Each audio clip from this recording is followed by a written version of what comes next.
Hello friends, welcome to Study help.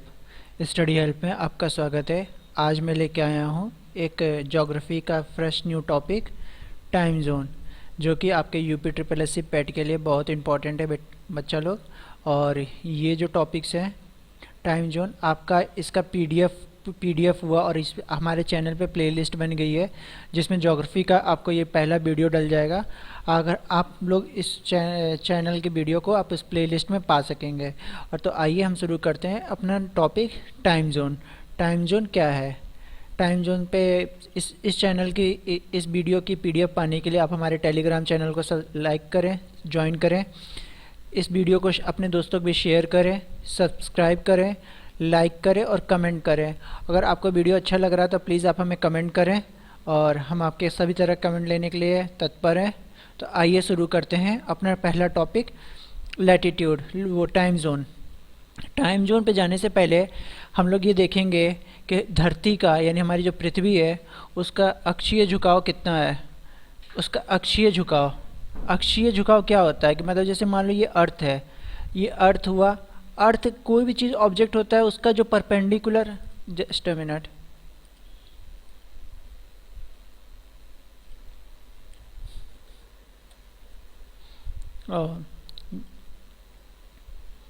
जो ये चीज़ होता है, क्या कहते हैं, कोई भी ऑब्जेक्ट है और ऑब्जेक्ट का हम लोग लेते हैं, सपोज करो ये धरती है, ये धरती हो गई। धरती हमारी पूरी तरीके से गोल तो है नहीं। धरती की कैसी है, हमारी ज्वाइड टाइप की आकृति, यानी अंडाकार आकृति है धरती की।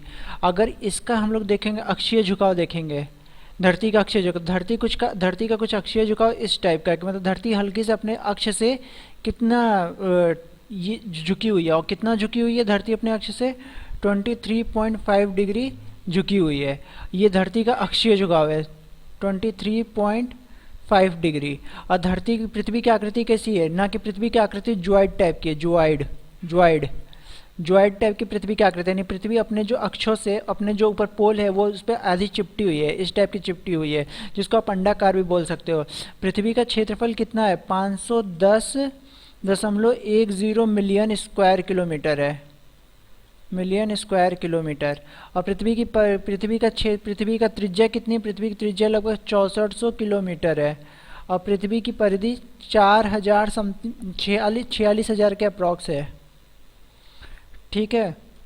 और ये देखो पृथ्वी का जो अक्षीय झुकाव है, वो यहाँ से अगर अक्षीय झुकाव हम ये देखेंगे, अगर ये 90 डिग्री हम खींचते हैं इस पे, तो ये जो इसका जो पृथ्वी का जो हमारा अक्षीय झुकाव, जो हमारा परपेंडिकुलर हम खींचेंगे, और उससे जो धरती का जो अक्षीय झुकाव, धरती का जो परपेंडिकुलर, उनके बीच में जो एंगल बनता है वही पृथ्वी का अक्षीय झुकाव कहलाता है। और ये 23.5 डिग्री है। और ये देखिए नॉर्थ पोल पे ऊपर जो उसके नॉर्थ पे, हम इसको पोल कहते हैं, नॉर्थ पोल 90 डिग्री पे नॉर्थ पोल होता है, साउथ पोल भी 90 डिग्री एस पे होता है। और इनके बीच में आर्कटिक सर्किल, फिर ट्रॉपिक ऑफ कैंसर, इक्वेटर जो पृथ्वी को बिल्कुल मिडिल से काटती है, ये आपका इक्वेटर हो गया। ये धरती को नॉर्थ और साउथ में डिवाइड करती है। इक्वेटर हमेशा धरती को किस में डिवाइड करेगा? नॉर्थ और साउथ में डिवाइड करेगा। और ट्रॉपिक ऑफ कैंसर को कर्क रेखा भी बोलते हैं। क्या बोलते हैं? कर्क रेखा। और ये जो ये धरती से कहाँ से पास होती है? 23.5 डिग्री नॉर्थ, यानी जो आप यहाँ इक्वेटर से जब आप 23.5 डिग्री ऊपर की ओर चले जाओगे तो वो आपकी ट्रॉपिक ऑफ कैंसर हो जाएगी। और जब इक्वेटर से आप 23.5 डिग्री नीचे आ जाओगे तो वो आपकी मकर रेखा होगी, जिसे ट्रॉपिक ऑफ कैप्रिकॉर्न कहते हैं। और जब इक्वेटर से 66.5 डिग्री ऊपर चले जाओगे तो आर्कटिक सर्किल बन जाएगा। और इक्वेटर से जब आप 66.5 डिग्री नीचे आ जाओगे, यानी साउथ में आ जाओगे, तो वो अंटार्कटिक सर्किल बनेगा। और ऊपर की ओर नॉर्थ पोल होता है, नीचे की ओर साउथ पोल होता है। अब हम लोग बात करते हैं लैटिट्यूड लॉन्गिट्यूड की। लैटिट्यूड क्या होता है? सबसे पहले आप देखो, जानो लैटिट्यूड किसे कहते हैं। जैसे मान लो ये धरती हो गई, ये धरती है।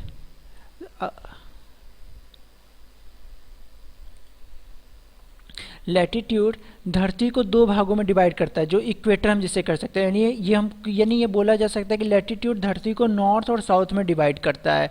और लैटिट्यूड, दो लैटिट्यूड के बीच की दूरी को क्या कहते हैं? दो लैटिट्यूड के बीच की दूरी को जोन कहा जाता है। और ये हमेशा याद रखिएगा, लैटिट्यूड की जो बीच की दूरी होती है वो हमेशा फिक्स होती है। लैटिट्यूड के बीच की दूरी हमेशा, लैटिट्यूड के बीच की दूरी हमेशा फिक्स होती है, दूरी फिक्स होती है। और ये कितनी होती है? 111 किलोमीटर होती है। यानी आप अगर मान लो 0 डिग्री इक्वेटर है, इक्वेटर किस पे होता है? 0 डिग्री पे होता है, 0 डिग्री। अब 0 डिग्री लैटिट्यूड से आप 1 डिग्री लैटिट्यूड के बीच में जाएंगे, 1 डिग्री लैटिट्यूड के, तो ये कितना आपको डिस्टेंस कवर करना पड़ेगा? 111 किलोमीटर डिस्टेंस आपको कवर करना पड़ेगा। और ये हर लैटिट्यूड के लिए इक्वल है। अब लॉन्गिट्यूड में मैं आपको आगे के टॉपिक में लॉन्गिट्यूड बताऊंगा। आइए जब तक चलते हैं हम इसके आगे चलते हैं।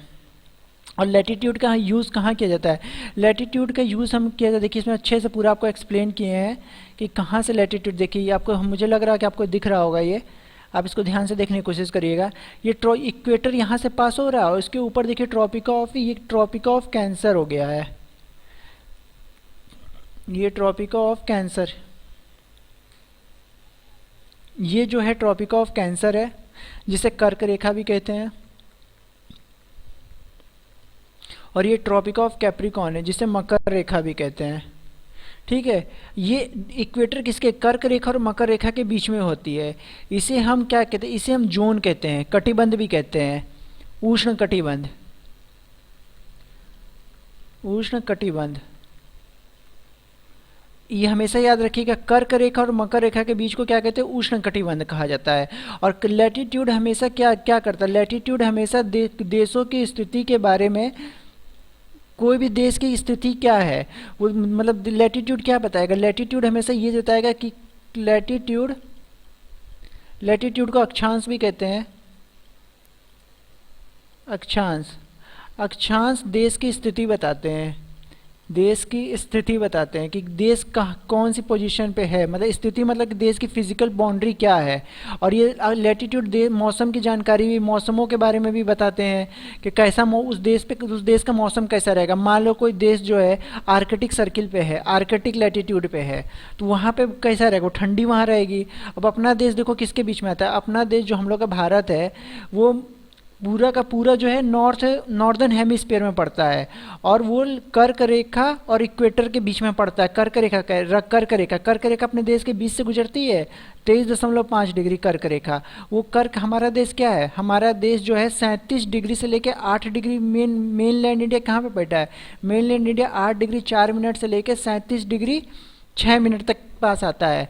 तो ये हमारा देश कहाँ है? कर्क रेखा के, इक्वेटर के ऊपर और कर्क रेखा के बीच में बना हुआ है। और ये हमारा देश किस में आता है? हमारा देश उष्ण और उपोष्ण दोनों में आता है, उष्ण और उपोष्ण दोनों कटिबंध में आता है। उष्ण कटिबंध कहाँ से शुरू होगा? कर्क रेखा के नीचे से लेके 8 डिग्री 4 मिनट तक रहेगा। और उपोष्ण कटिबंध कर्क रेखा के ऊपर से लेके 37 डिग्री यानी कश्मीर तक का जाके 37 डिग्री पे आके उपोष्ण कटिबंध बनेगा। ये देश की स्थिति, किसी भी देश की स्थिति के बारे में जानना हो तो हम जानेंगे, सबसे पहले देखेंगे वो देश किस लैटिट्यूड पे है। देखिए लैटिट्यूड हमेशा जो धरती को ना दो भागों में डिवाइड कर देगा, एक नॉर्थ में और एक साउथ में डिवाइड कर देगा। और उसी के अकॉर्डिंग देखना पड़ेगा कि हमारा देश कहाँ पे। देखिए भारत जो है वो भूमध्य रेखा के 8 डिग्री 4 मिनट से शुरू होता है और 37 डिग्री 6 मिनट पे जाके ख़त्म हो जाता है। लेकिन ये मेनलैंड इंडिया की बात हुई, मेनलैंड इंडिया कहाँ पे एग्जिस्ट करता है? देखो मेनलैंड इंडिया जो इंडिया की बाउंड्री होती है, मेनलैंड इंडिया में क्या होता है? मेनलैंड इंडिया में आपका आता है जो भी हम जहाँ रह रहे हैं, अंडमान निकोबार और लक्षद्वीप को छोड़ के। मेनलैंड इंडिया की बाउंड्री कहाँ से शुरू होती है? लैटिट्यूड 8 डिग्री 4 मिनट से 37 डिग्री 6 मिनट तक। लेकिन अगर हम अंडमान निकोबार को वो इंक्लूड कर ले तो अंडमान निकोबार हमारा होता है 6 डिग्री 45 मिनट पे हमें आ जाता है अंडमान निकोबार। यानी अगर आपसे क्वेश्चन पूछे कि मेनलैंड इंडिया का अक्षांशीय विस्तार कितना है, तो मैं जो क्वेश्चन पूछेगा भारत के मुख्य भूभाग का अक्षांशीय विस्तार कितना है, तो आप आंसर पर टिक मारोगे 8 डिग्री 4 मिनट से लेके 37 degree 6 minute north. 8 degree 4 minute north से लेकर 37 डिग्री 6 मिनट नॉर्थ। अब पूछेगा कि भारत का अक्षांशीय विस्तार कितना है, सिंपल बोल दिया। तो भारत में तो अंडमान निकोबार भी आ जाता है, तो आप 6 डिग्री 45 मिनट नॉर्थ से मारोगे, एंटार्क्टिक में 37 डिग्री 6 मिनट नॉर्थ। ये भारत का अक्षांशीय विस्तार हो गया, ये मेनलैंड इंडिया का हो गया। अब आइए नेक्स्ट टॉपिक पे चलते हैं। देखो, अक्षांश रेखाएं देशों की स्थिति के बारे में जानकारी देती है। मैंने आपसे पहले ही बोला था, अक्षांश रेखाएं देशों की स्थिति के बारे में जानकारी देती हैं। अब हमें कौन सा देश कौन सी अक्षांश रेखा, देखो जो कनाडा है, कनाडा कहाँ पड़ता है? कनाडा देखो आर्कटिक सर्किल पे पड़ रहा है, तो कनाडा कहाँ पे आ गया? आर्कटिक सर्किल पे आ गया। तो ये बोलेंगे कि कनाडा उपोष्ण कटिबंधीय है। कौन सा क्षेत्र में आता है? उपोष्ण कटिबंधीय है। अब भारत देखो, भारत ये रहा अपना प्यारा भारत, ये रहा। ये कहाँ पे पड़ता है? इक्वेटर और कर्क रेखा। इक्वेटर ये कर्क रेखा है, कर्क रेखा के भी थोड़ा ऊपर चले जाओ, हम लोग का देश यहाँ पे आता है। हम लोग का देश उपोष्ण और उष्ण दोनों कटिबंधियों में आता है। कौन सा देश में हम लोग का देश किस में आता है? उपोष्ण प्लस उष्ण। और उष्ण कटिबंधियों में कौन सा रीजन आता है? हम लोग का जो साउदर्न रीजन है वो उष्ण कटिबंधियों में आता है। देखो, ट्रॉपिक ऑफ कैंसर है ना, भारत को लगभग 2 बराबर भागों में बांटती है, लगभग 2 बराबर भागों में बांटती है।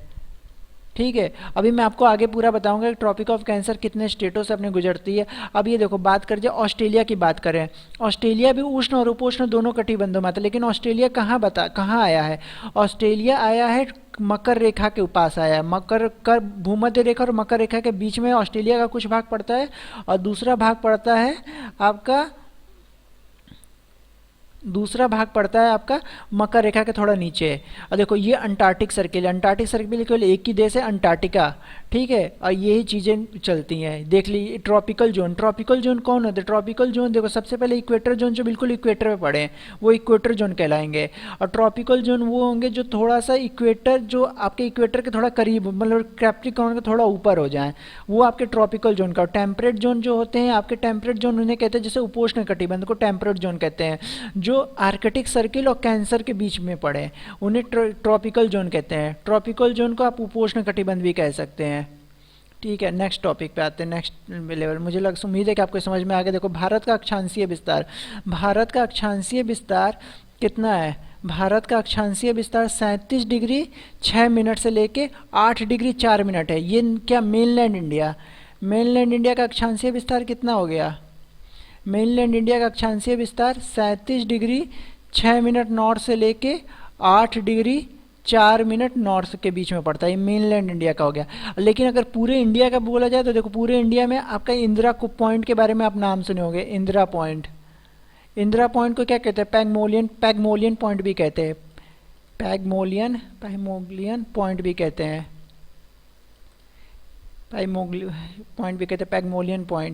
पैगमोलियन पॉइंट।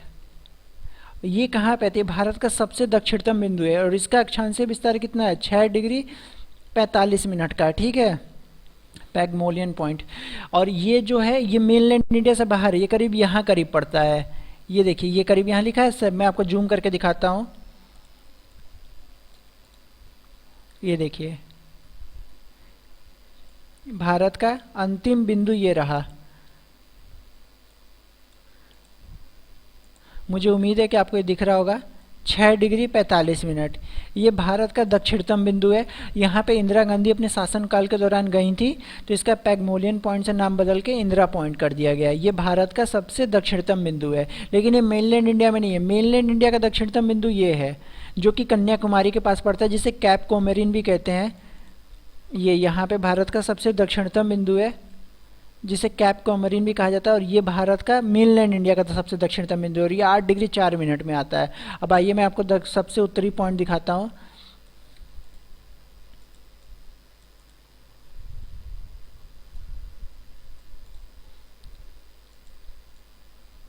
ये भारत का सबसे उत्तरी बिंदु है। कौन सा? ये वाला हिस्सा। और ये कितने डिग्री पे आता है? इसको कहते हैं इंदिरा कॉल। अभी मैं आपको सब लिखा दूंगा कहाँ पे क्या कौन सा पॉइंट आता है। ये इंदिरा कॉल हो गया,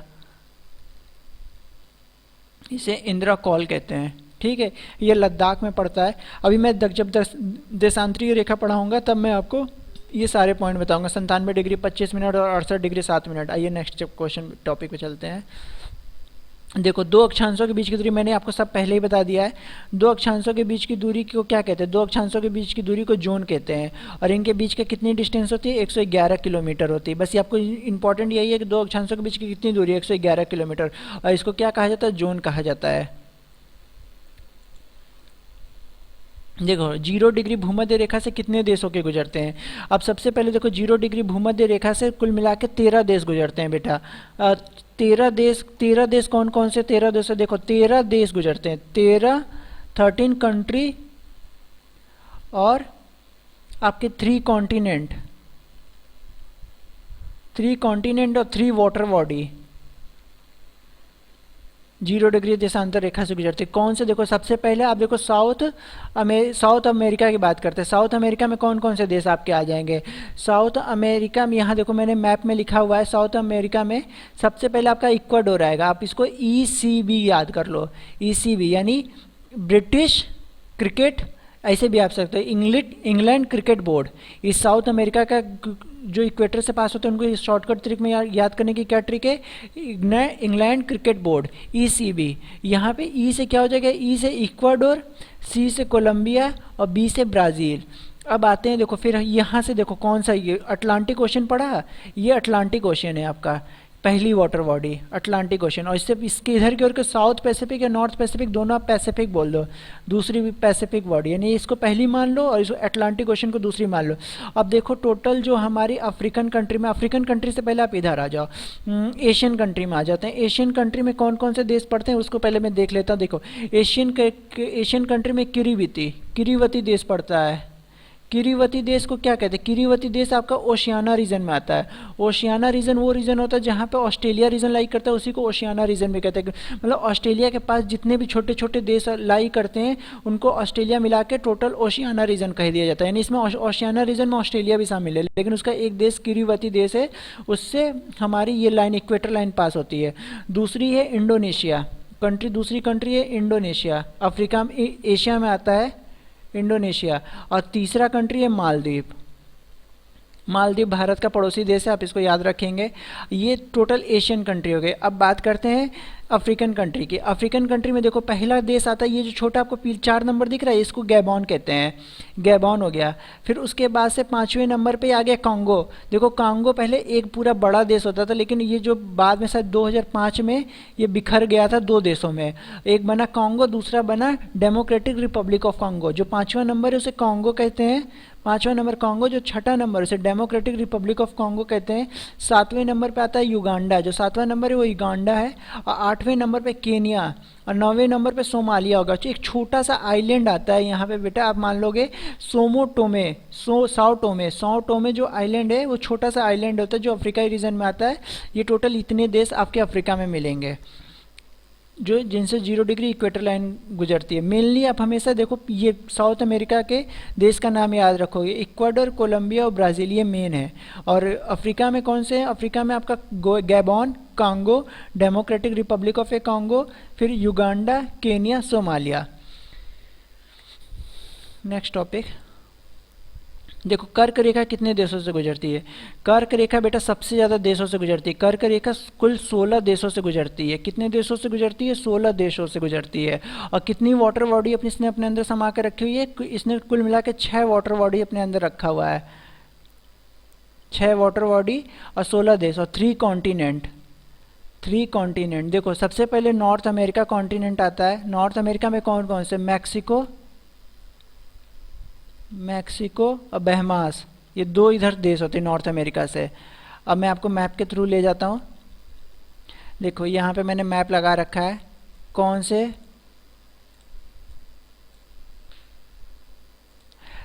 देखो जो कर्क रेखा है ना वो आपकी ब्राज़ील से, मतलब साउथ अमेरिका से नहीं गुजरती है कर्क रेखा। और बाकी देखिए अब इसमें कौन कौन से आपके वाटर इससे गुजरती हैं। आप ये देखिए नॉर्थ अमेरिका से तो आपने देख लिया कि मैक्सिको, बहमास हो गई। और आप अब अफ्रीका, उसमें यहाँ पे कौन सी वाटर बॉडी आ गई? देखो गल्फ ऑफ मैक्सिको आ गया, पहली water body gulf of Mexico. उसके बाद से अटलांटिक महासागर आ गया। अब उसके बाद से देखिए मैं आपको लिख के बता देता हूँ, एक पेज पीछे वाले पेज पे आ जाते हैं।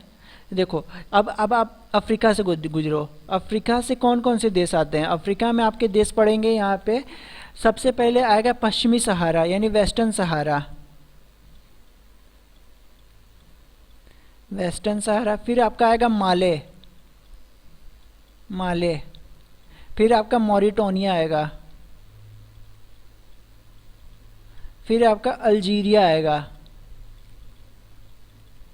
अल्जीरिया, लीबिया,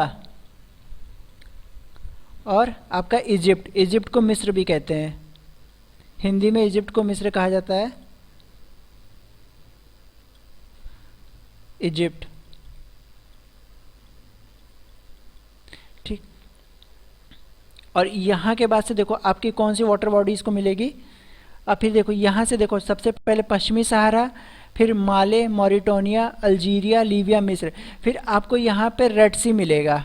ठीक है, रेड सी बोलते, जो कि आपकी क्या बोल, जो रेड सी को जिब्राल्टर जल संधि जोड़ती है भूमध्य महासागर से।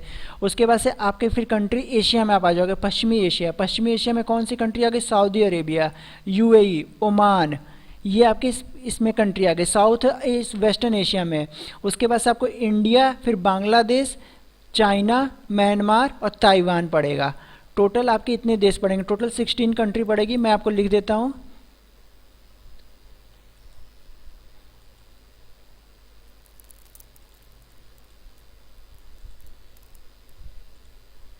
देखो टोटल आपकी नॉर्थ अमेरिका में कितनी कंट्री आ गई, नॉर्थ अमेरिका में आपकी कंट्री आ गई, नॉर्थ अमेरिका में मैं शॉर्ट का फॉर्म में लिखता हूँ मैक्सिको, ठीक, बहमास। अब फिर आपकी अफ्रीका में कौन सी कंट्री आई, अफ्रीका में आई वेस्टर्न सहारा, फिर आपके आई माली, फिर मॉरिटानिया, अल्जीरिया, लीबिया, फिर इजिप्ट। वेस्टर्न एशिया में आप देखिए, वेस्टर्न एशिया में कौन सी कंट्री आई आपकी, सऊदी अरेबिया, यूएई, ओमान, फिर आपकी इंडिया आ जाती है, ये वेस्टर्न एशिया में नहीं है, साउथ एशिया में आ जाता है, फिर बांग्लादेश, फिर आपका म्यांमार, फिर चाइना, फिर ताइवान। टोटल आपके 16 कंट्री होंगी जिससे ये कर्क रेखा गुजरेगी, और 6 वाटर बॉडीज़। ये आपके लिए इतना इंपॉर्टेंट नहीं है वाटर बॉडीज़, लेकिन कंट्री याद है, टोटल नंबर ऑफ कंट्री 16 याद रखिएगा। अब देखिए, जो भारत देश से गुजरने वाली कर्क रेखा भारत देश से कितने देशों से गुजरती है, आप टोटल 8 स्टेट ही रखोगे, याद रखो, सिर्फ 8 स्टेट।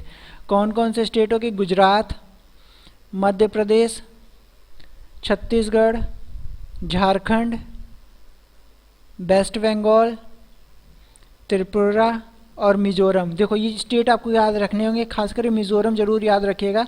इसी में पूछता कि कौन से देशों से कर्क रेखा नहीं गुजरती है, तो आप मिजोरम से गुजरती है कर्क रेखा। मणिपुर ऑप्शन में देगा तो आप उस पर टिक लगा दोगे, मणिपुर से नहीं गुजरती है। यही आप याद रखना कि कौन कौन से स्टेट से गुजरती है। मकर रेखा कितने देशों से गुजरती है, मकर रेखा 10 देशों से गुजरती है। हेलो फ्रेंड्स, ये देखिए एक ट्रिक है इस पे, भारत देश के स्टेट से गुजरने वाले ट्रॉपिक ऑफ कैंसर किन किन स्टेट से गुजरती है, उसकी एक ट्रिक है। मित्र पर गमछाचार, म से मिजोरम, त से त्रिपुरा, पर से पश्चिम बंगाल, ग से गुजरात, म से मध्य प्रदेश, झ से झारखंड, छ से छत्तीसगढ़ और र से राजस्थान। ये ट्रिक आप यहाँ ध्यान में रखेंगे, इंपॉर्टेंट ट्रिक है ये। बेटा CDS में क्वेश्चन पूछा था एक बार कि निम्न में से कर्क रेखा किन राज्य से नहीं गुजरती है, तो उसने मिजोरम की जगह मणिपुर दे रखा था। आप मणिपुर पे टिक मार देंगे, ठीक है। आइए नेक्स्ट टॉपिक पे चलते हैं। नेक्स्ट टॉपिक है मकर रेखा। मकर रेखा आपकी 10 देशों से गुजरती है, 10 देशों से और 3 कॉन्टिनेंट से, 3 कॉन्टिनेंट और 3 वाटर बॉडी। और वाटर बॉडी कौन सी है, वाटर बॉडी आपकी पैसिफिक, अटलांटिक और इंडियन ओशियन, ठीक है। और देखिए 10 देशों में कौन कौन से देश आते हैं, सबसे पहले देखिए 4 देश तो आपके साउथ अफ्रीका से आ जाते हैं। साउथ अफ्रीका से कौन से 4 देश आते हैं, सबसे पहले आता है चिली, दूसरी अर्जेंटीना, तीसरा आपका पराग्वे और चौथा ब्राज़ील। तो आप इसको कैप से भी याद रखें, cap B, cap B, cap मतलब क्या होता है, टोपी होता है। तो सी से क्या हो जाएगा, चिली, ए से अर्जेंटीना, पी से पराग्वे, बी से ब्राज़ील। अब आपके आते हैं कंट्री, साउथ अफ्रीका कंट्री पे आते हैं, साउथ अफ्रीका नहीं केवल अफ्रीकन कंट्री पे आते हैं। अफ्रीकन कंट्री में कौन कौन सी आती है आपकी, नामीबिया, बोत्सवाना, फिर आपका आता साउथ अफ्रीका, फिर मोजाम्बिक और फिर मेडागास्कर। अब आपकी बात आती है, फिर इधर से आ जाता है ऑस्ट्रेलियन देश से गुजरती है ऑस्ट्रेलिया। टोटल कंट्री काउंट करिए, 1 2 3 4 5 6 7 8 9 10, टोटल 10 कंट्री से होकर मकर रेखा गुजरती है। ये जरूर याद रखिएगा, ये सब चीज़ें पूछी जाती हैं। अब बात करते हैं लॉन्गिट्यूड पे। देखो ये सबसे इम्पॉर्टेंट लॉन्गिट्यूड है आपका, कि लॉन्गिट्यूड होता क्या है। लॉन्गिट्यूड से पहले जान लो ना कि लॉन्गिट्यूड हमेशा बताता है किसी भी देश की तिथि, समय और उसकी ग्रीनविच। ग्रीनविच को क्या कहते हैं? प्रधान माध्योत्तर। प्रधान माध्योत्तर, प्रधान माध्योत्तर से दूरी। अब प्रधान माध्योत्तर कहाँ से गुजरता है? लंदन के ग्रीनविच से पास होता है। लंदन का एक ग्रीनविच जगह है, वहाँ से ये प्रधान माध्योत्तर को माना गया है कि यहीं से गुजरती है। ठीक है, और इसके बाद से ये देखो यहाँ ये टोटल कितनी है प्रधान माध्योत्तर रेखा? टोटल प्रधान माध्योत्तर रेखा तो एक ही है, लेकिन टोटल लॉन्गिट्यूड लाइंस कितनी होगी? टोटल लॉन्गिट्यूड लाइंस आपकी 360 लाइंस हैं। ठीक है, अभी मैं आगे पूरा डिस्क्राइब करूँगा। देखो ये मेन इसका काम क्या रहता है, ये किसी भी देश की तिथि कि क्या वहाँ तिथि हो रही है, क्या समय हो रहा है, ये चीज़ बताएगा आपका लॉन्गिट्यूड लाइन सारी बताएगी। कि लॉन्गिट्यूड लाइन आपकी यही चीज़ें बताएंगी कि उस देश की क्या तिथि और क्या समय हो रहा है। यहाँ पे देखिए 0 डिग्री होगी, जो 0 डिग्री की प्राइम मेरिडियन हो जाएगा, लेकिन जो 0 डिग्री होगा वो प्रधान माध्योत्तर हो जाएगा। प्रधान माध्योत्तर को क्या कहते हैं? Prime meridian. और लेकिन जो आपका 180 डिग्री होगा उसको एंटी प्राइम मेरिडियन कहते हैं। एंटी क्यों कहते हैं? क्योंकि जस्ट प्रधान माध्योत्तर के पीछे होता है। मतलब ये अगर इधर आगे होगा तो इसके पीछे कौन होगा? Anti meridian. और एंटी मेरिडियन को क्या कहते हैं? इंटरनेशनल डेट लाइन भी कहते हैं, IDL, इंटरनेशनल डेट लाइन, यानी अंतर्राष्ट्रीय तिथि रेखा। और देशांतर रेखाओं में आप सबसे पहले जान लो, ये टाइम जोन को देशांतर रेखाएं जो होती हैं टाइम जोन को टाइम को रिप्रेजेंट करती हैं।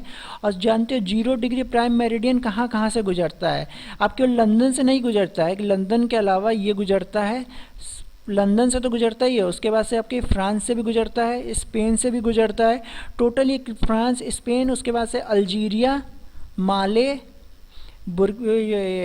बुर्किना फासो, घाना और टाओ से भी गुजरता है, टोगो से गुजरता है। अब एक चीज़ जान लो, जो देशांतर रेखा है यानी लॉन्गिट्यूड लाइन, प्राइम मेरिडियन है, प्राइम मेरिडियन और इक्वेटर एक दूसरे को गिनी की खाड़ी में काटते हैं। पूछा जाता क्वेश्चन कि प्राइम मेरिडियन और इक्वेटर बोले तो भूमध्य रेखा, प्राइम मेरिडियन यानी प्रधान माध्योत्तर और भूमध्य रेखा एक दूसरे को कहाँ काटते हैं? तो आपका ऑप्शन आप टिक करोगे, गिनी की खाड़ी में काटते हैं। कहाँ पे काटते हैं? गिनी की खाड़ी में एक दूसरे को काटते हैं।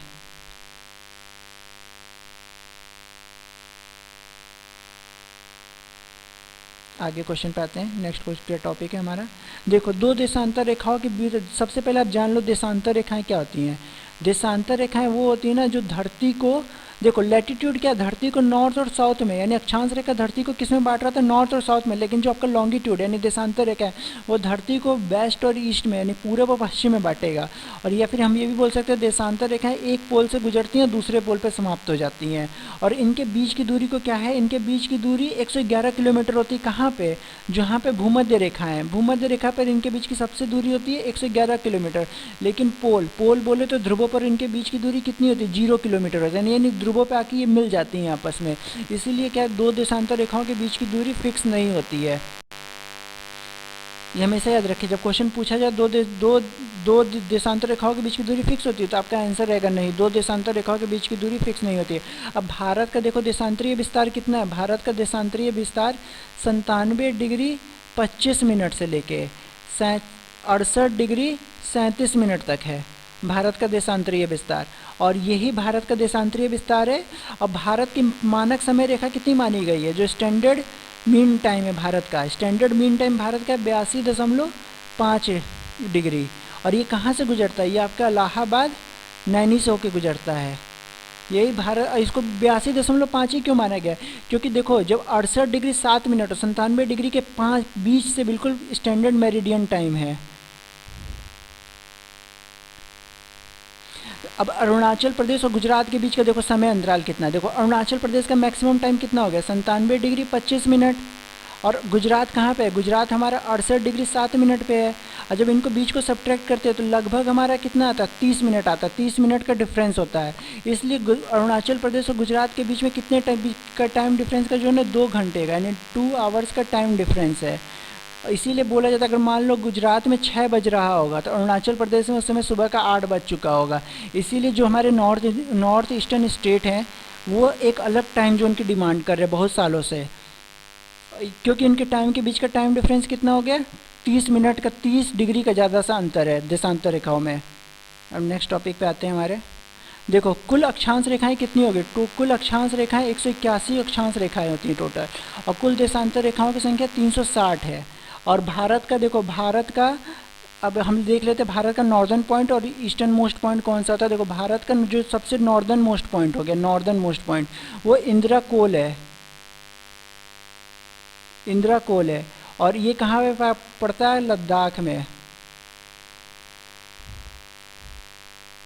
और साउथ में सबसे कन्याकुमारी, कन्याकुमारी सबसे साउथ का मोस्ट पॉइंट है। और इसको क्या कहते हैं, कैप कोमरिन भी कहते हैं, कैप कोमरिन, ठीक है। और यहाँ पे ईस्ट में सबसे ईस्ट का अरुणाचल प्रदेश, इसका कौन सा, किरीबितु, किरुतु। और यहाँ पे गुजरात में क्या है, गौर माता, गौर माता जिसे सरक्रिक भी कहते हैं। ये भारत का, ये देख लो भारत का टोटल जो लास्ट पॉइंट होते हैं, अंतिम बिंदु है। नॉर्थ में कौन सा है, इंदिरा कोल, साउथ में कन्याकुमारी, मेनलैंड इंडिया की बात हो रही है, पूरे इंडिया की बात नहीं हो रही, मेनलैंड इंडिया। और ईस्ट में किरुतु, और वेस्ट में आपका गौर माता। अगर आपका बोला जाए टोटल इंडिया का, तो जो साउथ में एक और पॉइंट है इंदिरा कोल, इंदिरा पॉइंट, जिसे पैगमोलियन पॉइंट भी कहते हैं, पैगमोलियन पॉइंट भी कहा जाता है। ये साउथ का सबसे लास्ट पॉइंट है। और देखो जो लैटिट्यूड लॉन्गिट्यूड लाइन है वो हॉरिजेंटल, वो वर्टिकल होती हैं, और लैटिट्यूड लाइन हॉरिजेंटल होती है। लैटिट्यूड लाइन नॉर्थ और साउथ में डिवाइड करती है, और लॉन्गिट्यूड लाइन ईस्ट और वेस्ट में डिवाइड करती हैं। अब टाइम जोन के लिए हम लोग अगली क्लास में आएंगे, और इसी के बाद तुरंत अपलोड नई नेक्स्ट क्लास होगी। तब तक आप इसको लोग देखिए और क्लास का एंजॉय लीजिए। और आपको हमारी क्लास पसंद आ रही है तो इसे लाइक करें, शेयर करें, सब्सक्राइब करें। वंदे मातरम।